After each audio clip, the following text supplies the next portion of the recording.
31 نقطة. اتحاد الحراش استقبل مولودية سعيدة ومن دون جمهور اللقاء انتهى لصالح اتحاد الحراش بهدفين مقابل هدف واحد، مثل ما يعلق ويقول كريم عثمان. لما يغيب الكواسر عن مدرجات ملعب أول نوفمبر بالمحمدية تشعر بأن شيئا ما ينقص الصفراء، وهو ما شعرنا به في هذه المباراة أمام مولودية السعيدة. ولكن الاتحاد كان مطالبا بالفوز لمواصلة السباق نحو الظفر بما كانت تمكنه من المشاركة في منافسة إفريقيا الموسم القادم. لذلك لم ينتظر طويلا، حيث تمكن بوعلام من افتتاح باب التسجيل بعد هذه التوزيعة التسديدة التي ساهم فيها بختاوي لتصل أو تسكن شباك حارس مولودية السعيدة.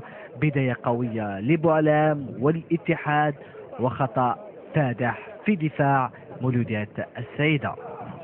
بوعلام شارف بقي يتابع المباراة بقلق، لأن المولودية بعد ذلك ردت بقوة وكادت أن تعدل النتيجة بهذه التسديدة، ولكن تدخل الدفاع في آخر لحظة. الاتحاد ظل يحاول وعاد بومشرة ليسجل هدفا في منتهى الروعة، وكان التقليد في اتحاد الحراش يعني إما بوعلام يسجل وبعدها بومشرة أو العكس، ولكن هدف بومشرة هذه المرة كان الأجمل منذ بداية الموسم لهذا اللاعب. بعد ذلك هدف لمولودية السعيدة بعد خطأ فادح من الحارس محفوظ وكرة من دمه.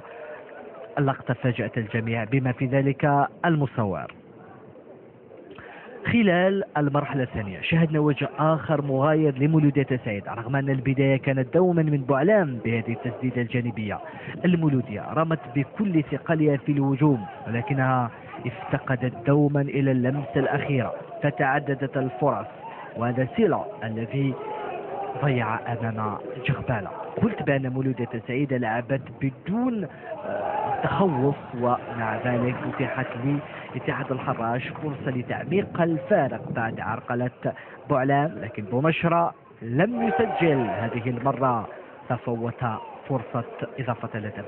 هذه الضربة كان من الممكن أن تقلب مجريات المباراة لولا تسرع عناصر فريق مولودية السعيدة الذين ضيعوا كما هائلا من الفرص بسبب دوما نقص الدقة أمام الحارس محفوظ الذي حاول تدارك الخطأ الذي ارتكبه خلال الشوط الأول.